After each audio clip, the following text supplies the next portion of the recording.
लोंगेवाला की वो रात, वो पल जो इतिहास बदल देगा। रुकिए, इससे पहले कि हम ये कहानी शुरू करें, एक सवाल। अगर आपको आज रात पता चले कि आपके घर की तरफ 45 टैंक आ रहे हैं, 2000 हथियारबंद दुश्मन आ रहे हैं और आपके पास मदद के लिए अगले 6 घंटे तक कोई नहीं आएगा, तो आप क्या करेंगे? भागेंगे या रुकेंगे? 4 दिसंबर 1971 की आधी रात, राजस्थान का थार रेगिस्तान, तापमान 0 के करीब, अंधेरा इतना घना कि हाथ को हाथ न सूझे, और उस अंधेरे में एक आदमी खड़ा है, मेजर कुलदीप सिंह चांदपुरी। उनके पास एक फील्ड फोन है। दूसरी तरफ से आवाज आती है, मेजर साहब, रीइंफोर्समेंट कम से कम 6 घंटे में पहुंचेगी। आपको 2 ऑप्शन दिए जाते हैं, या तो पोस्ट छोड़कर रामगढ़ की तरफ टैक्टिकल रिट्रीट करें, या जितना हो सके रोकने की कोशिश करें। फोन रखा जाता है। मेजर चांदपुरी अपने जवानों की तरफ मुड़ते हैं, जिनकी संख्या है मात्र 120, और सामने आ रहे हैं 2000 से 3000 पाकिस्तानी फौजी, 45 टैंक, सैकड़ों बख्तरबंद गाड़ियां। ये वो पल था जो भारत का इतिहास बदल सकता था, और उस पल में मेजर चांदपुरी ने जो फैसला लिया, उसने न सिर्फ उस रात को बदला, बल्कि पूरे 1971 के युद्ध का रुख बदल दिया। ये कहानी है लोंगेवाला की, वो कहानी जिसे आपने फिल्म बॉर्डर में देखा था, लेकिन असली सच, असली घटनाएं, असली वो पल जो फिल्म में नहीं दिखाए गए, वो आज हम आपको बताएंगे। 1971 का साल, भारत और पाकिस्तान के बीच तनाव चरम पर था। पूर्वी पाकिस्तान में, जो आज बांग्लादेश है, पाकिस्तानी फौज बंगाली लोगों पर अत्याचार कर रही थी। लाखों शरणार्थी भारत की सीमाओं पर आ रहे थे, और भारत के सामने एक बड़ा सवाल था, कब तक ये सब देखते रहना है। लेकिन पाकिस्तान के राष्ट्रपति जनरल याहिया खान, उनके मन में एक और योजना थी। वो जानते थे कि अगर भारत पूर्वी पाकिस्तान में दखल देगा तो पूर्वी पाकिस्तान बचाना मुश्किल होगा, लेकिन अगर पाकिस्तान पश्चिमी मोर्चे पर भारत की जमीन पर कब्जा कर ले, राजस्थान का कुछ हिस्सा जैसलमेर तक पहुंच जाए, तो युद्ध खत्म होने पर बातचीत की मेज पर वो कह सकते हैं, हमारी जमीन वापस करो, हम तुम्हारी जमीन वापस करेंगे। ये था पाकिस्तान का बार्गेनिंग चिप प्लान, और इसीलिए पाकिस्तान आर्मी ने एक नई डिवीजन बनाई, 18वां डिवीजन। इस डिवीजन का मकसद था राजस्थान के थार रेगिस्तान में घुसना, लोंगेवाला पर कब्जा करना, फिर रामगढ़ और आखिरकार जैसलमेर तक पहुंचना। इस प्लान में शामिल थे 2 इन्फेंट्री ब्रिगेड्स, 51वीं और 206वीं, 2 आर्मर्ड रेजिमेंट्स, 22वीं कैवलरी जिसमें चीनी टाइप 59 टैंक थे, और 38वीं कैवलरी। कुल मिलाकर 2000 से 3000 फौजी, लगभग 40 से 45 टैंक और सैकड़ों बख्तरबंद गाड़ियां। पाकिस्तान को लग रहा था, ये तो बच्चों का खेल है, थार रेगिस्तान में कौन रहता है, कोई नहीं, रात के अंधेरे में टैंक भेज दो, सुबह तक लोंगेवाला हमारा, और फिर जैसलमेर। लेकिन एक बात पाकिस्तान को नहीं पता थी, लोंगेवाला में एक आदमी था, वो शख्स जिसने नामुमकिन को मुमकिन कर दिखाया, मेजर कुलदीप सिंह चांदपुरी। 22 नवंबर 1940 को जन्मे, मॉन्टगोमरी, पंजाब में, जो अब पाकिस्तान में है। विभाजन के बाद उनका परिवार भारत आ गया। 1962 में गवर्नमेंट कॉलेज होशियारपुर से ग्रेजुएशन करने के बाद वो इंडियन आर्मी में शामिल हुए। 1971 में वो 23 पंजाब रेजिमेंट की अल्फा कंपनी के कमांडर थे। मई 1971 में जब युद्ध की आहट आने लगी थी, चांदपुरी को बीकानेर में 23 पंजाब में पोस्टिंग मिली, और फिर उन्होंने 1 महीना पूरे जैसलमेर सेक्टर में घूमकर उस इलाके को समझा। हर रेत का टीला, हर रास्ता, हर पानी का कुआं, सब उनके दिमाग में था। ये 1 महीने की फेमिलियराइजेशन बाद में उनकी सबसे बड़ी ताकत बनी। लोंगेवाला, थार रेगिस्तान में एक छोटी सी बॉर्डर पोस्ट। वहां पहले सिर्फ बीएसएफ का एक छोटा निहत्था पोस्ट था, लेकिन 1971 में 23 पंजाब की अल्फा कंपनी वहां तैनात की गई। चांदपुरी के पास था 120 जवान, 4 बीएसएफ के जवान ऊंटों पर, एक जोंगा जीप पर लगी 106 मिलीमीटर M40 रिकॉयलेस राइफल, एक सेक्शन 81 मिलीमीटर मोटर्स, एक सेक्शन मीडियम मशीन गन्स और आर्टिलरी सपोर्ट दूर से। बस बाकी बटालियन 23 पंजाब साधेवाल में थी, 17 किलोमीटर दूर। ये था उनका पूरा खजाना, जिससे उन्हें 45 टैंक रोकने थे। लेकिन एक और चीज थी जो किसी को नजर नहीं आती। लोंगेवाला पोस्ट एक ऊंचे रेत के टीले पर बनी थी। ये टीला टैक्टिकल एडवांटेज था, ऊंचाई से दुश्मन दिखता है, और उस टीले के इर्द गिर्द थी एक बारबर्ड वायर की फेंस। 3 तार की। वो फेंस किस लिए थी? टैंक रोकने के लिए? बिल्कुल नहीं। वो फेंस थी आवारा ऊंटों को भटकने से रोकने के लिए। एक ऊंट की बाढ़, और यही बाढ़ इतिहास का रुख बदलने वाली थी। 3 दिसंबर 1971 शाम के 5:45 पाकिस्तान एयरफोर्स ने भारत के 8 हवाई अड्डों पर अचानक हमला बोल दिया। अमृतसर, आगरा, अवंतीपुर, बीकानेर, हालावाड़ा, जोधपुर, जैसलमेर, पठानकोट, सब पर हमला। ये था ऑपरेशन चेंगिस खान, पाकिस्तान का प्रिमिटिव एयर स्ट्राइक। पाकिस्तान को लगा आईएएफ के एयरफील्ड्स तबाह हो जाएंगे और एयर सुपीरियॉरिटी मिल जाएगी, लेकिन हुआ उल्टा। पाकिस्तान के हमले से कुछ खास नुकसान नहीं हुआ, बस कुछ रनवेज क्रेटर हुए। आईएएफ बरकरार थी, लेकिन इस हमले का एक मतलब बिल्कुल साफ था, युद्ध शुरू हो गया। उसी रात चांदपुरी ने तुरंत अपने एक ऑफिसर सेकंड लेफ्टिनेंट धर्मवीर भान को 20 जवानों के साथ बाउंड्री पिलर 638 तक पेट्रोल पर भेजा, पाकिस्तानी सीमा के बिल्कुल करीब। आदेश था, नजर रखो, कोई भी हलचल दिखे तो फौरन रिपोर्ट करो। ये पेट्रोल आने वाले घंटों में इंडिया को बचाने का पहला कदम साबित होगी। 4 दिसंबर 1971 रात के करीब 11 बजे बाउंड्री पिलर 638 के पास सेकंड लेफ्टिनेंट धर्मवीर भान की पेट्रोल एक रेत के टीले पर बैठी थी, और तभी जमीन कांपी। एक लो फ्रीक्वेंसी वाइब्रेशन, जैसे किसी ने जमीन के नीचे से कुछ हिला दिया हो। फिर एक खड़खड़ाहट, फिर एक गुर्राहट, फिर पूरे रेगिस्तान में गूंजती एक आवाज। धर्मवीर ने अपनी आंखें तान कर देखा। अंधेरे में होराइजन पर धूल का एक बादल उठ रहा था, और उस बादल में काले साए थे। 1 नहीं, 2 नहीं, 10 नहीं, दसियों टैंक। एक 20 किलोमीटर लंबा काफिला, tanks, armoured vehicles, trucks. Pakistani 18वें डिवीजन का पूरा ब्रिगेड भारत की तरफ बढ़ रहा था। धर्मवीर ने तुरंत रेडियो उठाया। सर, बड़ी तादाद में आर्मर्ड व्हीकल्स हमारी तरफ आ रहे हैं, टैंक हैं, बहुत सारे। उनका ये मैसेज इंडियन आर्मी के एयर ऑब्जर्वेशन पोस्ट एयरक्राफ्ट से कंफर्म भी हो गया, जिसे मेजर आत्मा सिंह उड़ा रहे थे। ऊपर से दिखा 20 किलोमीटर लंबा आर्मर्ड कॉलम सीधे लोंगेवाला की तरफ। मेजर चांदपुरी ने बटालियन हेडक्वार्टर्स को कॉल किया। जो जवाब आया वो ठंडे पानी की तरह था। रीइंफोर्समेंट्स आज रात नहीं आ सकती, कम से कम 6 घंटे लगेंगे। आपके पास 2 ऑप्शन हैं, 1 पोस्ट छोड़ो और रामगढ़ की तरफ टैक्टिकल रिट्रीट करो, 2 जितना हो सके रोको। फोन रखा गया। चांदपुरी ने एक पल के लिए रुककर सोचा। उनके पास थी रिट्रीट के लिए पर्याप्त ट्रांसपोर्टेशन। वो चाहते तो निकल सकते थे, 120 जानें बचाई जा सकती थी, लेकिन अगर वो निकल गए, पाकिस्तान का पूरा आर्मर्ड ब्रिगेड बिना किसी रुकावट के लोंगेवाला, रामगढ़, जैसलमेर तक पहुंच जाता। राजस्थान की जमीन पर पाकिस्तान का कब्जा हो जाता, और युद्ध के बाद बातचीत की मेज पर भारत कमजोर पड़ जाता। ये सिर्फ एक बॉर्डर पोस्ट नहीं था, ये इंडिया का फ्यूचर था। चांदपुरी ने अपने जवानों को जमा किया और उन्होंने कहा, सुनो सभी, दुश्मन आ रहा है बड़ी तादाद में।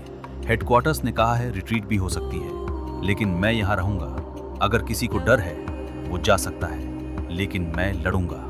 और फिर उन्होंने पंजाबी में कहा, लोण दे मुल चखाउन दा वेला आ गया साथियों, यानी दोस्तों, अब वक्त आ गया है कि हम अपना कर्ज चुकाएं। 120 जवानों के बीच में एक नारा गूंजा, जो बोले सो निहाल, सत श्री अकाल। एक भी जवान नहीं भागा। 4 दिसंबर 1971 रात के 12:30 पाकिस्तान का आर्टिलरी सीमा पार से गोलाबारी शुरू कर देता है।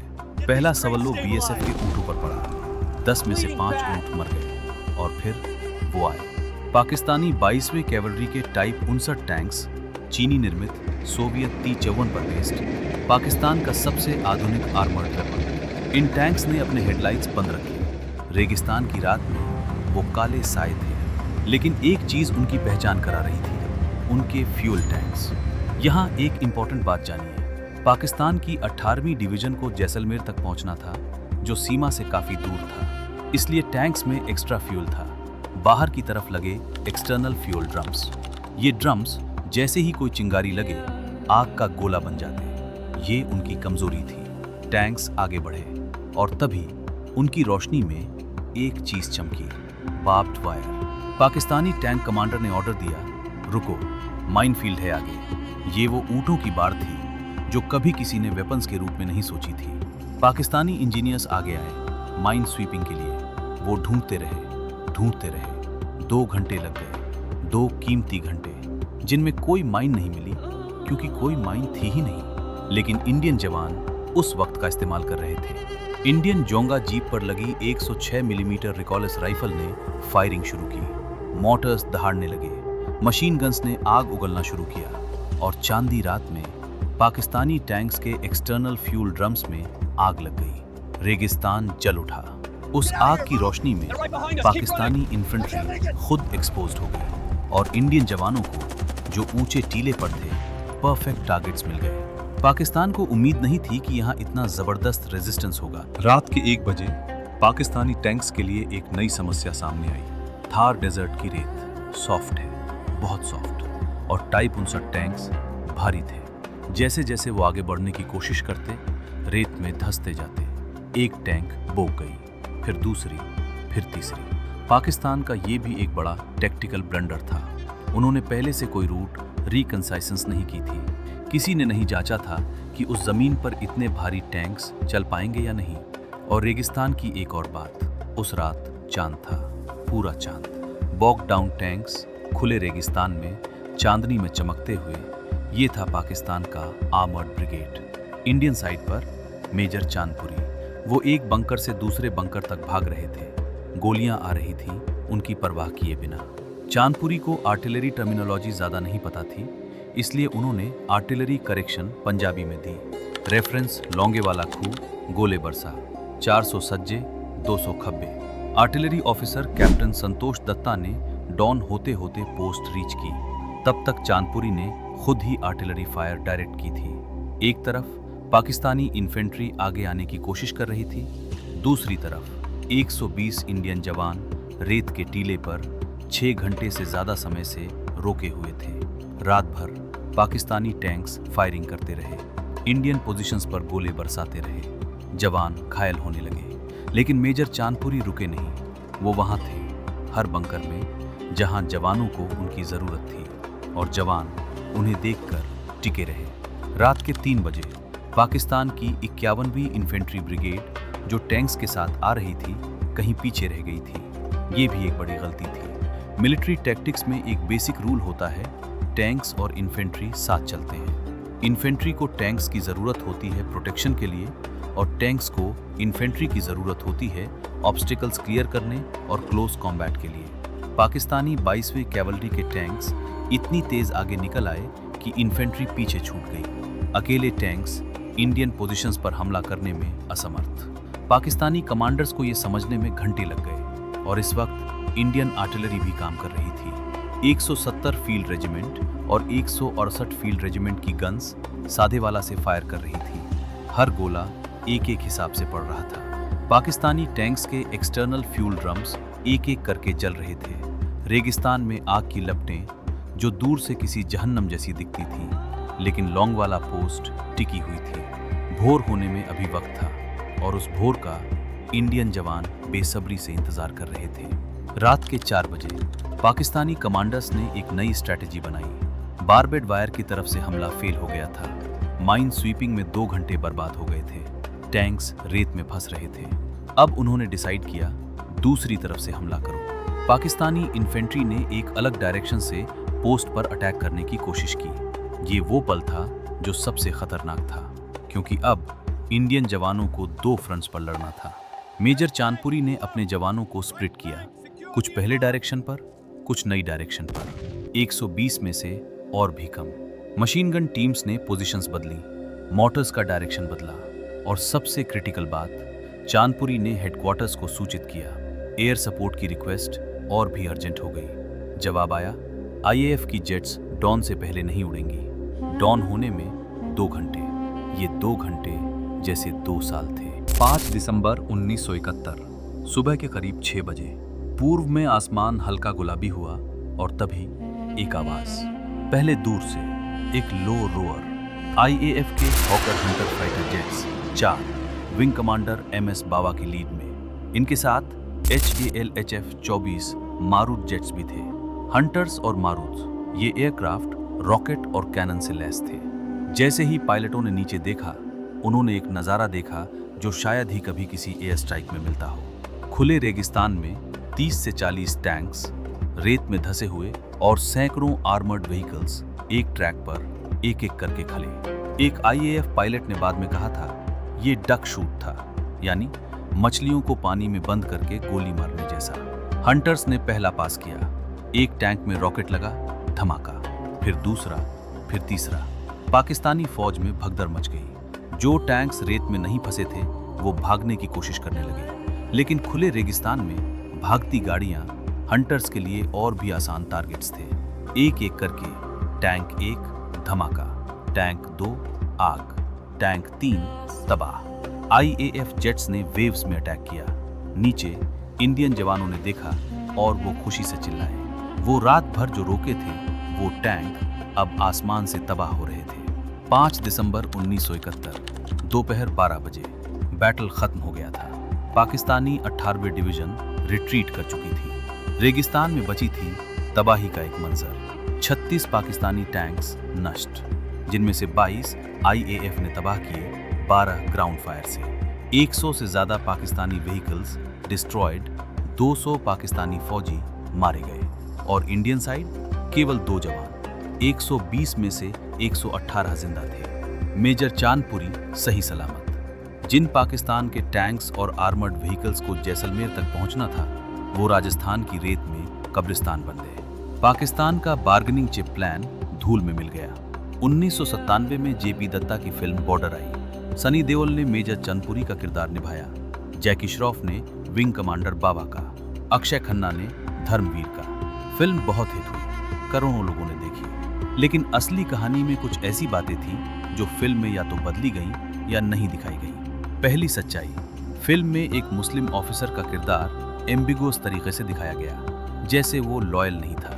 ये बात सरासर गलत थी। चांदपुरी के commanding officer lieutenant colonel Khurshid Hussain, एक मुस्लिम ऑफिसर, उस पूरी रात चांदपुरी के साथ खड़े रहे। इंडियन आर्मी के वेटरन्स ने इस पोर्ट्रेयल का विरोध किया और इसे अन्यायपूर्ण बताया।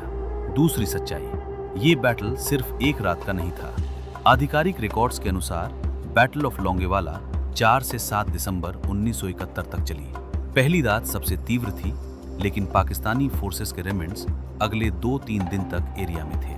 तीसरी सच्चाई, वो कंट्रोवर्सी जो कम लोग जानते हैं। 2008 में एक बड़ा विवाद छिड़ा।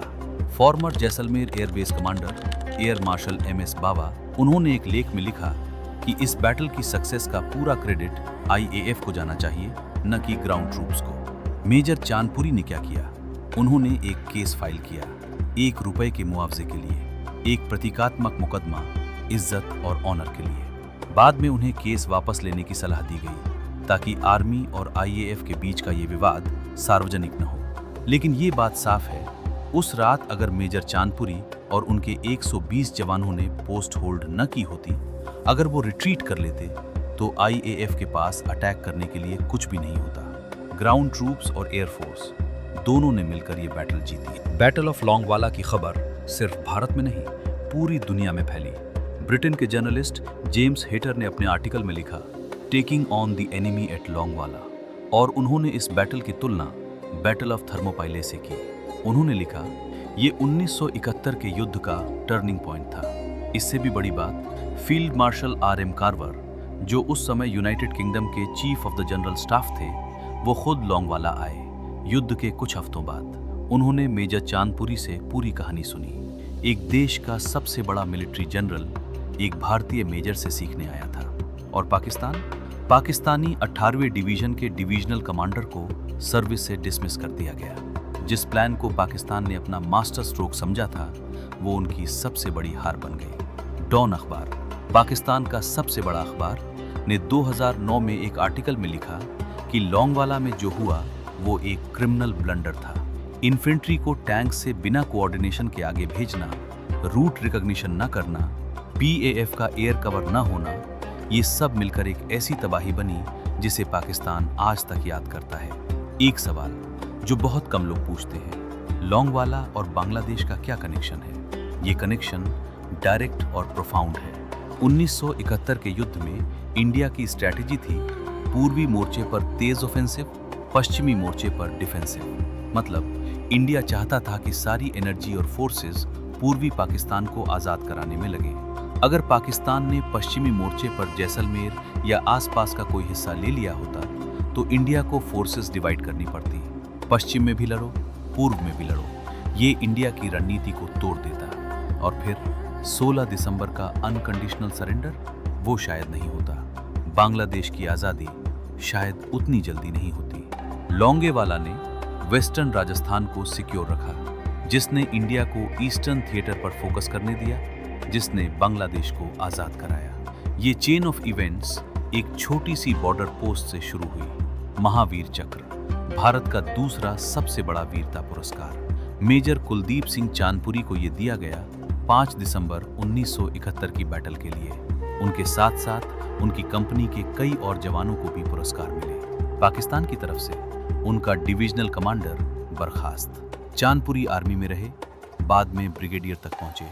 2006 से 2011 तक वो चंडीगढ़ म्यूनिसिपल कॉरपोरेशन के काउंसलर भी रहे और 17 नवंबर 2018 को ब्रिगेडियर कुलदीप सिंह चांदपुरी का निधन हो गया 78 साल की उम्र में। लेकिन उनकी कहानी जिंदा है। लोंगेवाला में आज भी उनकी पोस्ट है। जिस बंकर में वो खड़े थे, जिस जीप से फायरिंग हुई, सब कुछ प्रिजर्व है।